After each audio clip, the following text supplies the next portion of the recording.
joining us. And if anybody has questions, any of the viewers, you can type in on the Facebook page at the Alisa K Show. Any questions that you may have that you may want answered or you may want to share with us about the book if you read it. The great thing about the Alisa K Book Club is you don't have to read the book, which is unusual for a book club. It's so liberating. But it's nice because sometimes you just want to come and engage in conversation and connection. And I think, and you can probably chime in on this because I know you've had a couple of times where you didn't have the opportunity to read the book, Muna, that it is just as profound to come in and engage in the conversation. Totally, because it's always on a good topic that's meaningful to our life. And I've definitely had several times where I've had insights or aha moments without reading the book, but I felt like I should come. And it's because in the past I would think, oh, I shouldn't come, I'm not prepared. But you've made it such a welcome, inviting space, and totally I get value every time. Good. Because life happens, right? You know, life comes up, and sometimes we don't get to read the book. I have to read the book. You do. You don't get out of it. I have to read the book. And I like to get the book on audio if possible, and I like to always get the book so I have it in my hands. But we're talking about A Return to Love by Marianne Williamson, if you're just tuning in. And welcome back, Michelle. And hi, Lisa. Welcome back. Hi, Angel. Did you get to read the book? I downloaded it and I got about 20% through. I really like the book. What did you like about it? Well, I love her writing. I just love her writing style.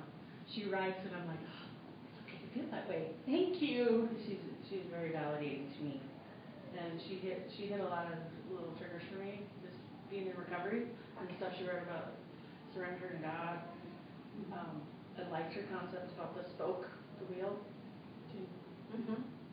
Yeah. What did you like about that? Well, because I could see it in my mind, so I started doodling, and I really, I don't know, she just makes me feel good. I want to get her on the audio version, because if she's reading it, I think I'd really, really dig it. It was interesting with the audio. Did anybody else in here listen to it on audio? No? Okay. So I first got the book, and we took it with us to Cabo. And so I didn't have the opportunity to download it before we left, but T had it, and that's T behind the scenes over there who's being quiet, who said she had it on audio. So I listened to it, and so I like to try to follow along if there's something profound and highlighted in the book as I'm listening to it on audio. So I'm realizing there's a lot in the book that was not on audio. It was interesting. I've never had that before with a book. Have any of you guys had that? Yeah, so there's a lot more in the book than there is on the audio. But has anybody followed the A Course in Miracles? Has anybody done that here?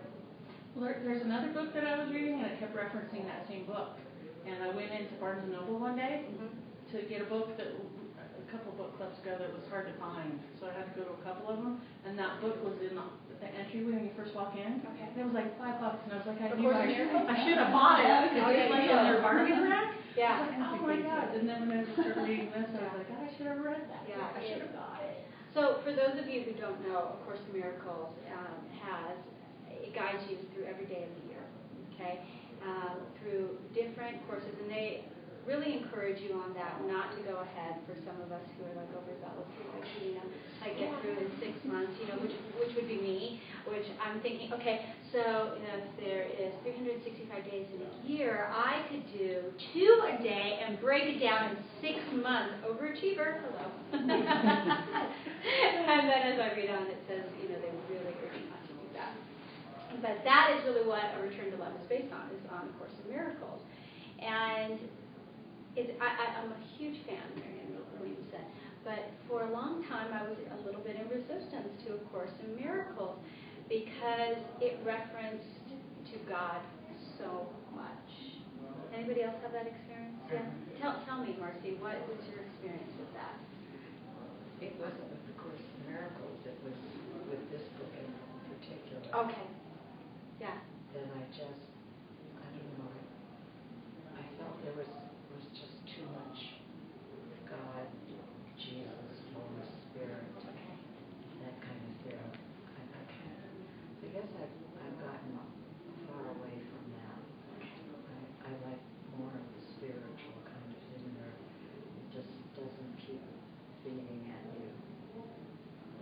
felt like it was a religion, that it was I- and that's totally understandable. Did anybody else feel that way? Okay, yeah. I didn't feel that way. She kept referring to the universal as he, which I find offensive. Because I am not made in his image, I'm made in her image. It's a dual energy. Okay. And yeah, that's just where I'm at right now. That's hard for me. Second time I've read the book, got much more out of it this time. Why do you think that is? Because I read it when it first came out in 1993, so I was in my 20s, and now I'm in my 40s. Yeah, it's been around for a couple of decades. Yeah. Do you know the interesting part about this book is that it went as a bestseller because she was on the Oprah Winfrey Show. And T, do you remember offhand the exact number of copies that Oprah purchased personally? 1,400 stands out. I'm thinking 1,000. It was somewhere around there. Yeah, something that she personally purchased. And, that, I think, might have been the start of all of these books. Anything that Oprah touched went to bestseller, back then.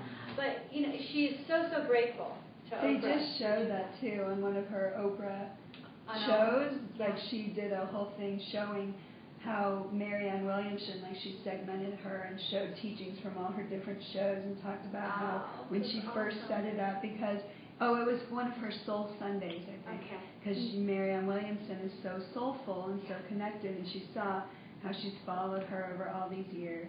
And I have to say that Soul Sunday is also on the internet, so you can get it if you don't have the Oprah channel. Oh, that's nice. Or if you don't have television. Yes, which would be exactly. me. I So I'm don't have talking to television. you. Or anybody else out there who wants to watch that, who doesn't have TV, that's great to know. I thought that was so cool that she really put her kind of on the map with all of this. And you know what else I thought was so interesting, but I also want to go back and address that, what you had to say, Marcy, because I have something to add to that as well. But she lectured for 2 years without it being a source of income. And that is so powerful, because so often we are always at, how do we make it work? How do we make it all come together? How do we make money? How do we make ends meet? And I think that a lot of times we have our passion, and in the beginning, it isn't really profiting. But I thought about you, Michelle, in this, and I hope you got to this part where she said, if you want to be an artist, if you want to be a painter, go out and paint something on the street. Did you get to that part? Oh, I thought about you, and it's true, like she referenced actors. If you want to be an actor, and people say, and of course, growing up in Los Angeles, I said this all the time, well, there's no work, and and I experienced that myself. There was no work for dancers.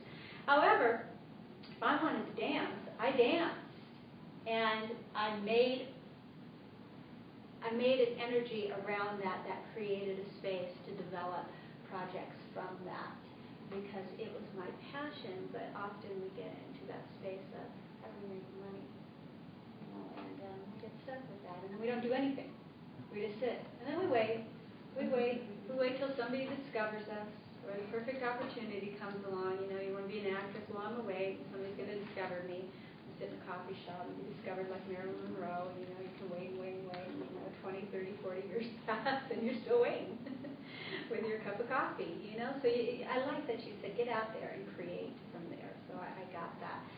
But I want to address that, what you talked about, Marcy, with the reference, and Lisa, to God, because I've had similar experiences.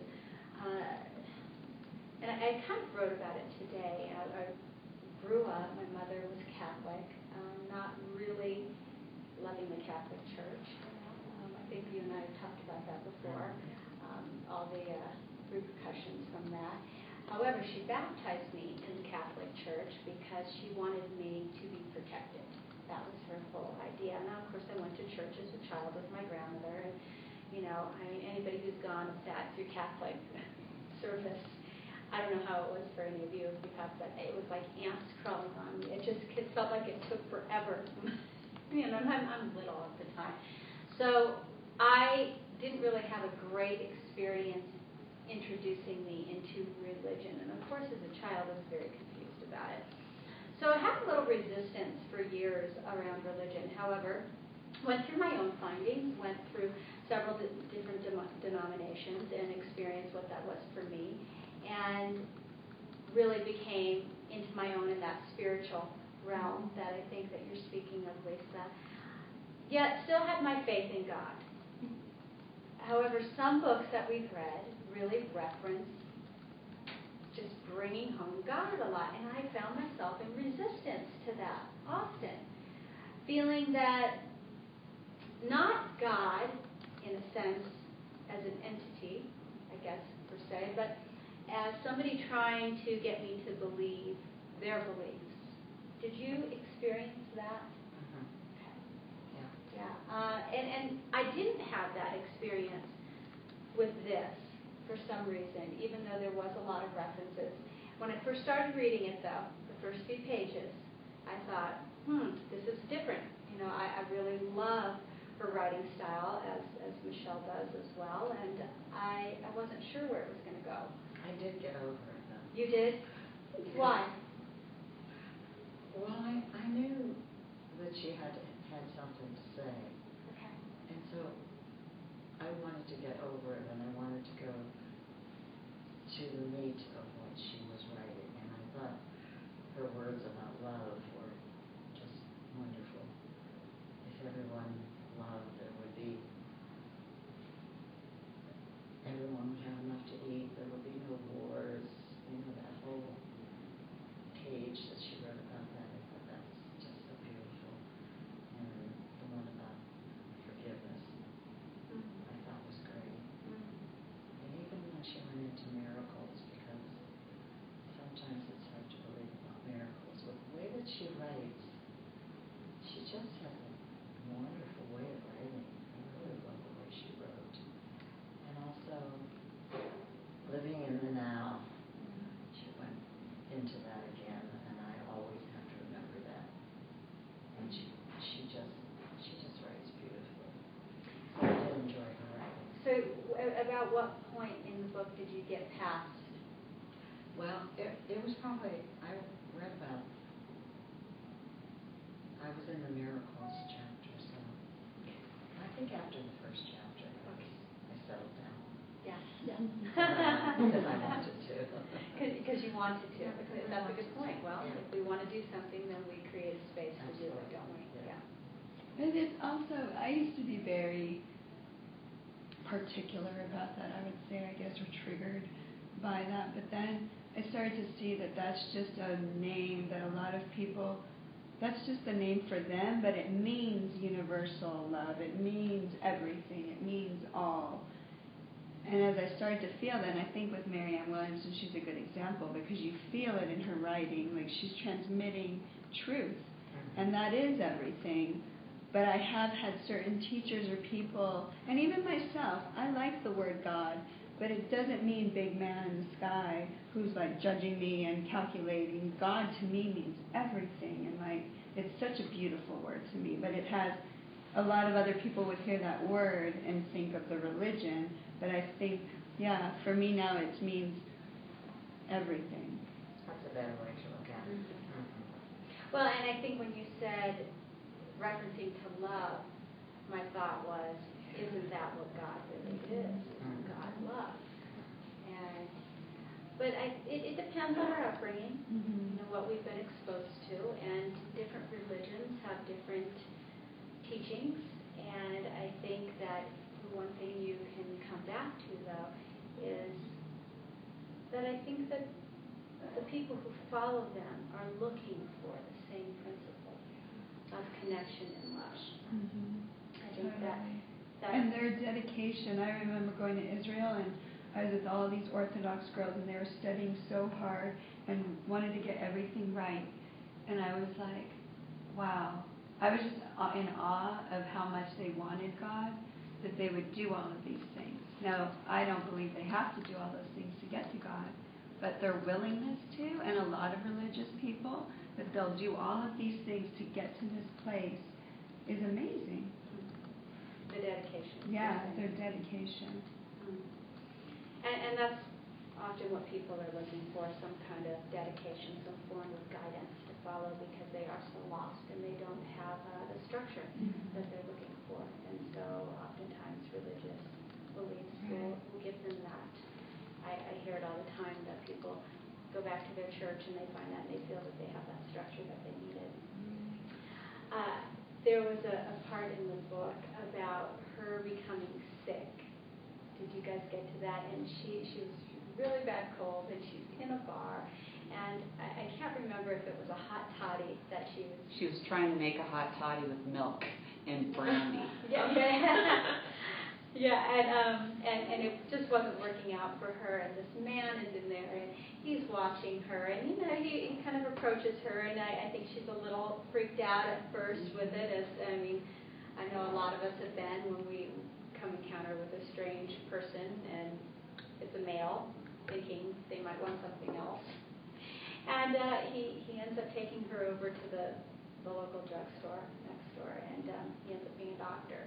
And he gets her a prescription. And the great part is that she is just so thrilled with this. She feels like she's basically manifested this into her life, and she's telling him that she's prayed for this, and It's a miracle. And then he hands her, he says, honey, something like, honey, I haven't written a prescription in 20 years. He said, but here's my card because you need a psychiatrist. I can totally relate to that. I know there's been plenty of people with my enthusiasm over something where they, I'm sure, have thought, I need a psychiatrist. I'm sure there would be a couple of you in this room. But I loved that. I thought that was so cute. And I could totally relate to that.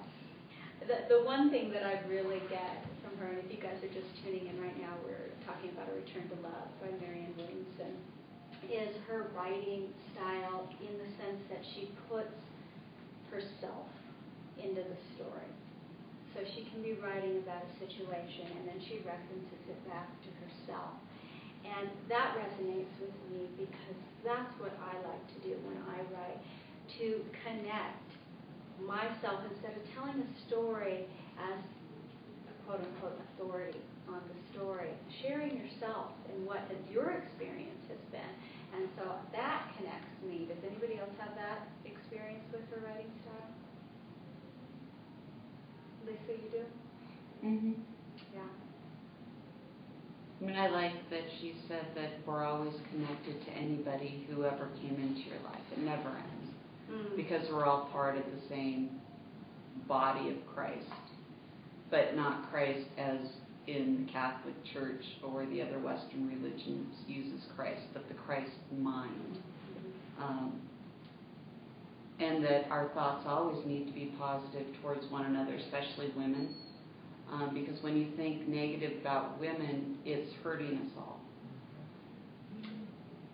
Or the sadness that we may feel is really robbing the universe of joy and happiness in that. And that hit me because I know there has been times where I have been in a moment of heavy-hearted feeling and trying to shake it, trying to shift out of it, turning to gratitude in my life.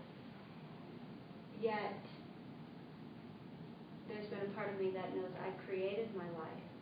And so I'm a powerful creator and I can create whatever I want. But maybe I want to wallow in my pity party for a while, you know? Maybe that's where I'm at. You know, maybe I talk about being in the now. Sometimes you have to recognize where you're at in that moment and just instead of trying to force through it, you know. I think you expressed something like that recently. You know, just, I'm here, right here and now. Let me just be with it. And it's going to pass, but let me just be with it instead of trying to be, you know, roses and sunshine and force it, you know. And it doesn't work because it's not authentic. However, when I read that and when I heard it on the audio about it robbing the world, that hit me a little differently in the sense that I would never want to do that. I would never want to do that, you know. And I don't know why that should be greater than my life, but for some reason it put more pressure, and maybe it's because of what I feel my purpose is on the planet. And so I guess maybe I thought I was not really in integrity with my purpose when I read that. So that put me in a little bit of check today. That doesn't mean that I'm going to be able to shift out of it faster or not. Maybe I will. I don't know. We'll see. You know, I mean, each situation is different. But Didn't she write about grieving? yes. Because we have to grieve that which we have lost, and in our society, we aren't allowed to grieve. Like for me, the loss of my childhood. Oh, if I'm having a bad day, you're having a pity party. Well, no, I need to grieve that to move on. So I don't think that's robbing the world, because what that is doing is it's healing the world. Through healing myself, Yeah. I am healing the world. And I agree with that, absolutely. I mean, and anybody who knows me and knows the work that I do, of course we go and we visit those places to be present, because sometimes we didn't either allow ourselves, we weren't allowed the time, or we didn't know how to do it. Right. And so we thought, well, it's over and done with. This was a part in time. That's done. Let's move forward, and let's just move forward in the direction we want to go. Get over it. You know, yes, we are kind of taught that. However, I absolutely agree with you, because if you don't know where you came from, how do you know where you're going? But I think when I'm referencing, you know, the pity party, in my words, it really is more about something that just isn't working because maybe you don't have patience right now. Maybe you just don't want to sit with patience. Maybe you want the answers immediately to the unknown, and sometimes you're not going to get them immediately. Right. But that's a little different than going back and feeling hurt and pain that you weren't allowed to grieve over. Right. Yeah. Our last book was with Byron Katie, which you were here for, and that was really interesting because it was 1,000 Names for Joy, and it talked, and I'm still sitting with this one from last time. It talked about how do you find joy in things like your child's death, and I'm sitting on that one going, okay, your child dies and you're supposed to be in joy with that. And I'm having some aha moments with this since last month, which are interesting, but her writing style just didn't resonate with me, and I was so excited for Marianne Williamson, because it does, you know. Not to say that Byron Katie isn't a great author, but I just like when you listen to her. Did you say you listened to her on audio? Oh, I want to. Okay, well, she's really inviting. She feels like, you know, you could just go have coffee with her and just connect. She's very down to earth, and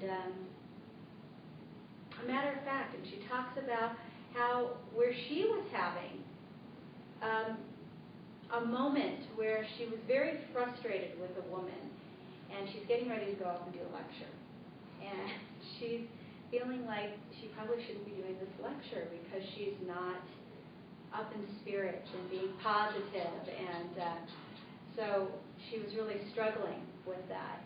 And I appreciated her honesty with that, because sometimes we're just not there. Somebody's triggering us, and maybe we don't have the opportunity to sit with, okay, wait, what is this about for me? You know, before we go present ourselves in front of a room with 1,000 people, or go to a dinner party, or you know, go to work even. So I appreciated that. What stood out for you, Michelle? I feel like I just got caught in school. You did. You're not caught. What stood out for you? Well, there was several parts in the beginning of this, and that's why I got a little frustrated because I didn't get it read. But let me pull it up here. Hang on one sec.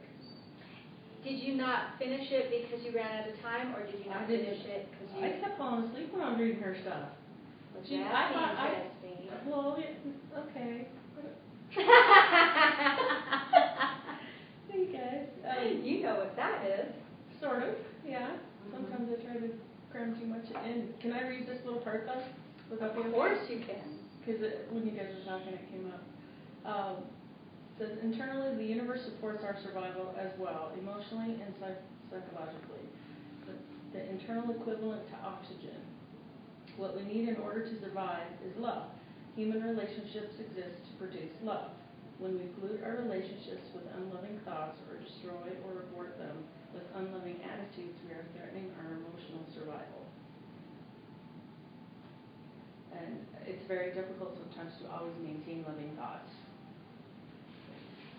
I like that she's so real about when she's writing what she's writing, and that's what I really relate to her. She admits to being a total and complete lost soul at one point in her life, and I found so much comfort in that because That she was human. that she was so human and she's so great. I mean, I can get something on a stream on my Facebook from her, and it's like it can shift your day because it's like that's so simple, that's so right. She's just a great. She's genuine, very very genuine. That's what I love about her. Do you think that it is us that puts authors like Marianne Williamson and others on a pedestal and create a sense that they're not human? That could happen, yes. And then we read something, and then we're shocked that, wow, they get out of bed the same way we do, and they have bad days like we do, and they have moments where they don't feel comfortable in their skin like we do. Yeah. But the things she writes are like, wow. And like here it says, surely as a lack of oxygen it will kill us, so will lack of love. So I don't know, like if you get hurt, you're wounded for a while, and you're just like, I'm never gonna love again. And You know what I'm trying to say? Oh, we have commercial break? Where did you go? So how long did the commercial last? 30 seconds. 30 seconds, sweet. Yeah, I like to keep it going so they know what you're saying. Until they let me know it's a commercial. It's not a very good one. It's not a good commercial. How's it feel to be behind the scenes? So, you like that she humanized herself and that she revealed her struggles. Yes. Yeah. So she talks about Very hopeful. her struggle with losing some weight in there, and it wasn't that she was overweight to the point where it was a problem for her, but like every other woman on the planet, at some point in their life, they have a moment where they want to drop 10, 20 pounds, right? And she can't seem to drop this weight. And the more she would go on a diet, the more she would keep the weight on. Has anybody in this room experienced that? Yeah. And everybody, I mean, you haven't? You've never experienced that? No. Wow. I always was very fit until I supersized myself in my 30s. And then when I reached 155, I realized, what did I do? You supersized yourself. And then I committed to myself to get myself back in shape. So, and I don't look at dieting the same way other people do. Your diet is what you eat. It is not a restriction. So it's just a different point of view. And that's what she's talking about in there, which is the Yeah. typical way of looking at it is depriving, restricting. Right. And the more she restricted, the more she would put on weight. And, you know, who knows whether it was her chemicals, right. In her body reacting to that and keeping the weight on. You know, that's completely possible with stress and cortisol. That could have been it. Or maybe she was messing with her metabolism and depriving herself, completely and not. Or eating fat-free. Yeah, and like you said, this is 20 years ago, that's probably when fat-free came out, and, everybody thought fat-free meant it had no calories. And they were. And so everybody's buying all this fat-free stuff. I remember that in the market, just seeing, hearing people going, oh, it's fat-free, and, they're buying free. So that could have been it. But I thought it was interesting because she realized in that point, when she stopped restricting herself, when she started into a different mindset, the weight dropped off. Yes, bingo, hello. You start dealing with the real issues and the weight starts falling off. Wow. Isn't that interesting? We deal with that all the time, don't we? Mm-hmm. Yeah, so that was really cool. I liked that. I guess a couple of things that stood out to me in here. Anybody else have anything you want to share that really stood out? Nurses? I shared with that things I thought. Yeah. So here, fear does not promote learning. It warps us. It stunts us. I liked that a lot because it absolutely does. It holds us completely in idle form. It makes us neurotic. And by the time we are teenagers, where I lost my sense of self. And I guess some people will say, well, that's when you're finding who you are, as you come into your adolescence. But maybe that's not the case. Maybe you come in to this world with a sense of self, and then you lose it, and then you have to find your way back. I don't know. Does anybody have any experience with that? I think it's about reconditioning yourself because, You all come into this world completely pure. You go into the hospital and you look at the babies in the nursery, and there's no possible way you can look and go, that one over there in the left-hand corner is flawed. You can't do that. They're all beautiful. They're all pure. And then adults, and not out of intention, tend to put their own beliefs on them and their own experiences. And perhaps that's where we become, in her words, severely cracked. We get separated. Because when we're born into this world, we're extremely connected, I believe. I was. And through growing up in a Catholic family, I became very separated. Not so much that it shut off completely. I've always talked to God. God is the Holy Spirit, whatever you want to call it. But yeah, I got very disconnected by being Catholic. And it always made me mad that women were second-class citizens. If Mary gave birth, why are we second-class citizens in that religion? But that's just my issue. Well, I wouldn't say it's an issue. I would say it is an opinion, and I think that it has validity to it. Absolutely. But that's where I think religion separates from God. Right.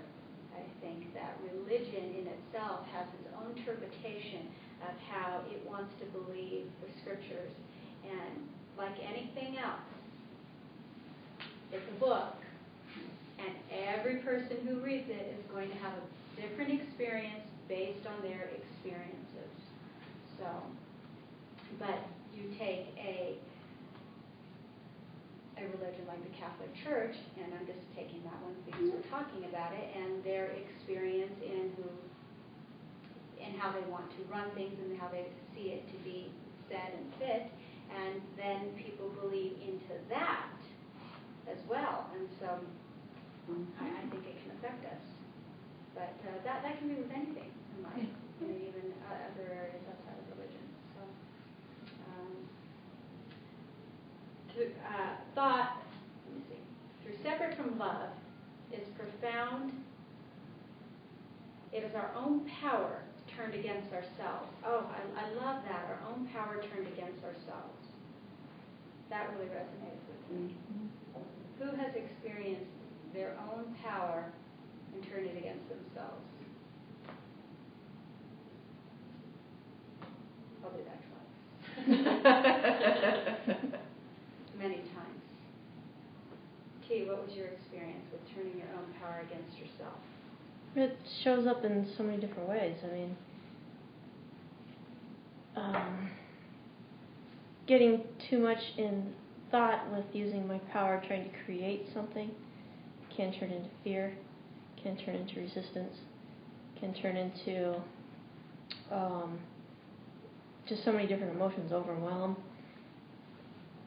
Because I know how powerful I am, and I know what I want to create. So to create that, if I'm too much in thought, then I just keep it. It's like building a mountain. It just keeps getting bigger and bigger and bigger and bigger and bigger, and pretty soon my head's going to explode. You've got to climb the mountain. And then I got to climb the mountain. So let's build the mountain, climb the mountain, and be an explosion in the process. So it's fuel from within which is great and positive, but has to be controlled for me. Anybody else relate to what he's saying? Mhm. Yeah, I've definitely built that mountain.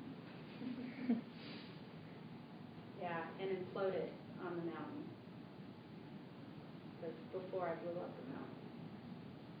Yeah. What did you get from this book, T? Not like one thing in particular that really stands out, but I related to a lot of it.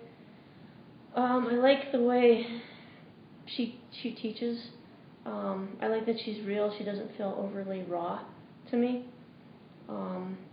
But it's easy for me to resonate. It's almost like just listening to a friend talk. Yeah. So it's nothing in particular, but a lot of things resonated with me. With religion and all that, my whole life kind of created kind of my own concept of that. I was baptized Catholic, but that's as far as I got. So I've never believed that I needed to go to church, ever. I've never believed it. In order to believe in God, I never believed I need to go to church. I don't need to get on my knees every night and pray. If I choose to, that's great. But I've always been very spiritual, but not religious. So her teaching through the book didn't really affect me that like I didn't feel like it was that much to God. That didn't like overpower some of what I was hearing as I was listening. And you listened to it a couple of times, yeah? Yeah. Yeah, it was pretty fast on audio. Mhm. Yeah. In the beginning, when we were in Cabo and we were listening to this, I marked tons of things that she didn't talk about in the audio, and you read about the 12-step part in it, right, Michelle? Okay, so she talked a lot about the 12-step meetings and asking God to take away the desire to drink. She says, I had never gone overboard with any one particular dysfunctional behavior. It was drinking or drugs that was doing it to me. It was my personality. It wasn't drinking or drugs that was doing it to me. It was my personality in general. That hysterical woman inside my head. Well, okay. I really resonated with that because I have my own moments with drugs and alcohol. Yet, I was choosing to do them. It wasn't an addictive sense like other addicts speak of. But when she said the hysterical woman inside her head, oh boy, did that hit home with me. Because that was me. That was just me. The hysterical woman inside my head. And at that point, as a grown woman, it was alcohol. But in my teens, it was drugs. And she does talk about at one point about cocaine and relationships and references to that. And I got this because I had my bouts with cocaine, and I thought that high, and anybody who's done cocaine knows it's that high. You get up there and you want more, and it's just like at the beginning of a love affair. It's that high more, and then the relationship sets in, and you start to kind of cruise, and you're kind of hitting. And I wrote about this recently. I said, how do you take a relationship that's brewing and keep it simmering? How do you do that? Because that's when the work comes in. Because it's great, it's easy in the beginning. You've got that endorphin rush, that cocaine high that she's referencing to. It all feels good, and then it starts to wear off. And then you've got a choice. You're either going to go and do more drugs, or you're going to, find a way to keep that high without doing the drugs. And so I really, really got that with her. I thought that was a great reference. I don't know. She doesn't really tell, but she I don't remember her saying that she had any experience with that, with drugs, but she does talk about with cocaine itself. But she says, my negativity was destructive to me as alcohol is to an alcoholic. Hello. I don't care what you're addicted to, if you're addicted to drugs or alcohol, you're probably, if you've gone down that path, going to be addicted to drama. And we even joked last week that I was going to open the Alisa K Foundation for Addicted to Drama. We would make good money. have a center addicted to drama, because I think that might top all the drug and alcohol addiction out there. Addicted to drama, and the hysterical woman or man in your head that you can't seem to let go of. Yeah. Anybody else besides me have the hysterical woman in their head? Absolutely. Yeah. Just not for drama, thank goodness. Yeah. What was it for? For me, it was, I guess I had just come out of, I was 18 and wild and free, and said I was never going to do drugs and never going to drink, and then something happened in my life, and I was like, now it's time to play, because this change happened in my life, and yeah, I had a lot of fun, and I drank a lot and smoked a lot and did a lot of fun drugs, and it was great until I got arrested for drinking and driving and thrown in jail for 76 days. So the world came to me and said, hey, stop, what the hell are you doing? But yeah, it was this crazy woman inside of me, and I got lucky that something stopped me and helped me look back at myself and say, what are you doing? What are you doing to yourself? And I had a choice. And you chose to get back on. Stop getting crazy. Stop letting the hysterical woman control me. You know? And when you say the hysterical woman, I mean, you were saying that, okay, now it's time to have fun and be free, but was there something else that was hysterical? Yeah, I think I was running away from emotion for sure. I was letting that person inside of my head that was like, oh, we can just have a good time, and let's just have fun, and let's not worry about the world. And so you're trying to game it, basically saying, oh, it's fun, when really it was depressing. Mm-hmm. Yeah. It was definitely a hidden way to get through to survive it. Yeah, and there's something about our society that says at some point that you should go out and drink and get wild because that is the only way to have fun. We watched it. It's interesting. I know you watched this, the zombie crawl, and I know you watched this. It's horrible. So for the viewers that are watching, this weekend we have down on 16th Street down here in downtown Denver, we have this zombie crawl. And everybody comes. I didn't even know what it was. Well, we didn't either last year. We thought the world had gone mad. We absolutely did. So everybody dresses up like zombies, and they walk down the streets, and they shut down the buses on the street. And on some levels, it's interesting that people get together in the sense of community and do this. And but people take this really serious. We were in a store last year, and people are running and throwing themselves and propelling themselves into the windows. And we're thinking, okay, they've all been affected, and this is really the end of the world. Don't look them in the eyes. Don't think they're one of them. And so we're out again doing this, and then, of course, people are vomiting on the street, and they're throwing trash on the street, and horrible things are happening. Protesting on the street, against the police. And it turned something that it was organized to be something fun. And you got to remember that there's also children down here. People have their babies and their little satchels, and they're dressed up as little zombies. I saw one group of people trying to comfort a crying baby. They all look like zombies. I'm like, what do you think is the problem? The baby is traumatized. Why is it still crying? I can't understand it. That's funny. They probably had no idea. They had no idea. Seriously, that's no idea. Really I was funny. like, wow. Yeah. But my point in bringing that up is that here there's something that's supposed to be good, clean fun, and of course you throw alcohol and drugs into it, and now people have a different attitude as they're walking down the streets, and it didn't feel safe at all. It didn't feel safe. I couldn't wait to get back inside to. I went to the bank. I just had to go to the bank down the street. The bank that I go to, they wouldn't take cash for some reason in the ATM. I'm like, what is this?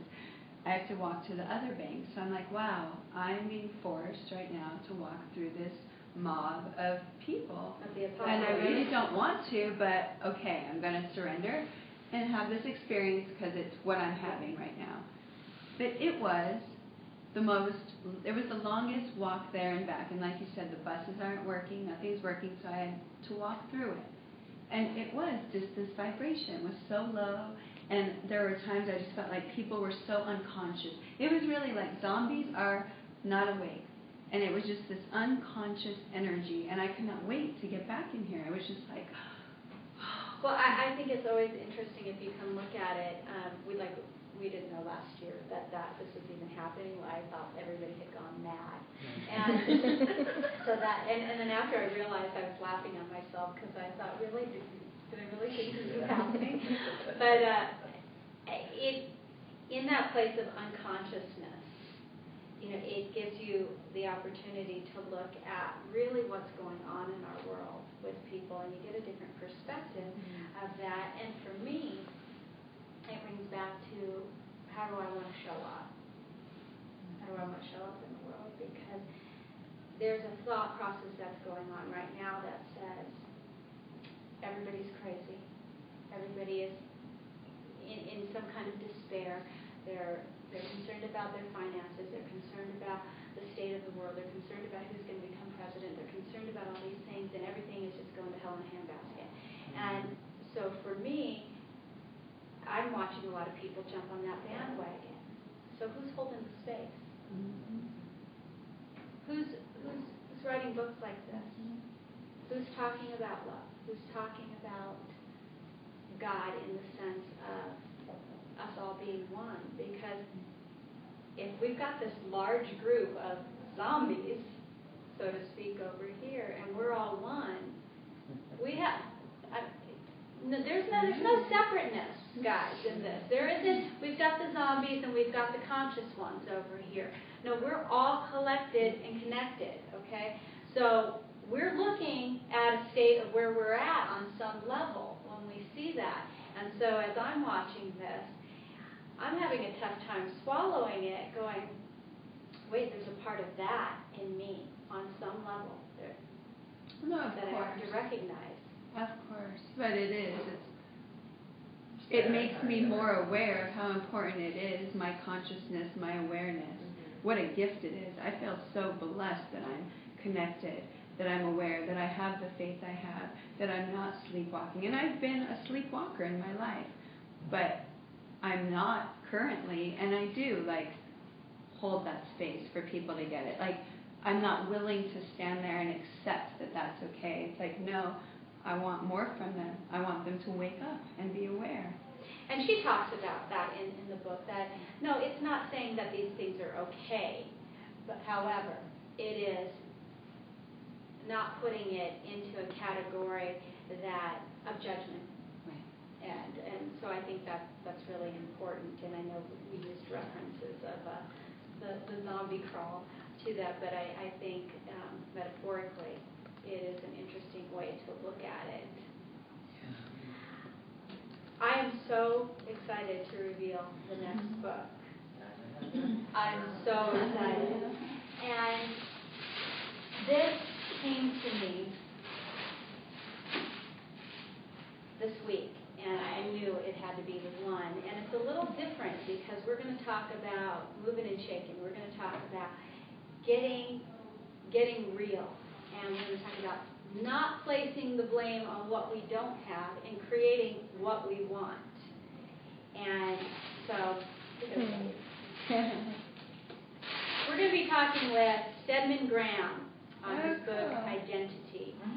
And I'm a huge Stedman fan. Huge Stedman fan. Not only because he is connected to Lady O, to Oprah, however, because he's solid.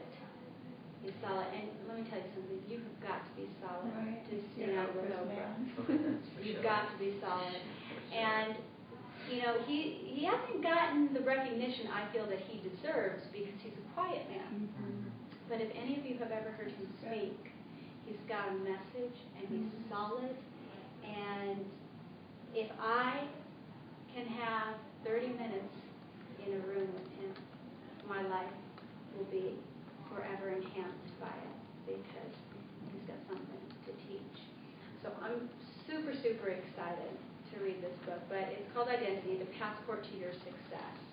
And I don't think that there's a person that shouldn't be reading this, because if you have some goals that you want to achieve and you haven't achieved them yet, it talks about 6.5 billion people on the planet that have no clue to where they're going. No clue. That excites me. Do you know why that excites me? Because that sounds like, why would that excite you, right? That excites me because that makes me rise up. Because these people need somebody to create direction. And I'm willing to do it. I'm willing to be the one to do it. For One all of the many. 6.5. If that, yeah, I'll take the challenge. Absolutely. Why not? Why not? Anything's possible. I'm not saying that I'm going to affect all 6.5 billion, but I'll take that challenge on. Absolutely. It's my purpose to stand up and create change, and maybe it's only 1 billion. Maybe it's only one person. Maybe it's one person at a time. But he's got a plan of action that resonates with me, and that excites me. So we haven't had a really strong male author in business yet in the Alisa K Book Club. And so Stedman, welcome to the Alisa K Book Club. We are so excited to have you. Identity, yes. It is not on audio. Stedman, I don't know why you don't have this on audio, but it's not on audio. However, it is done in a way that I think, done in this kind of format, that I think it's going to be a real easy read. And what I like about this, and I've read other books that are kind of done in this format, it's great reference. So you can go through to things that really stick with you, that you want to remember. And anybody who is in business or who wants to be in business for themselves, they should totally pick up this book, and even if they are working for a major corporation, because I think sometimes, I know you can relate to this, Michelle, that we can work for corporations and have a really great idea, and they may not be willing to hear our idea. And so I think that Stedman puts it in a way of a vocabulary that will allow people to hear it differently. And yeah, pretty cool. So I'm excited.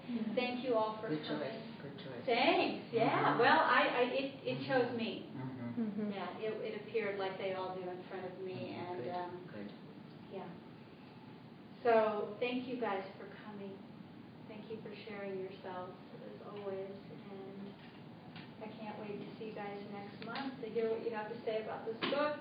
Thank you guys for tuning in to the Alisa K Book Club. We'll see you next month. Same time, same channel. Have a blessed week.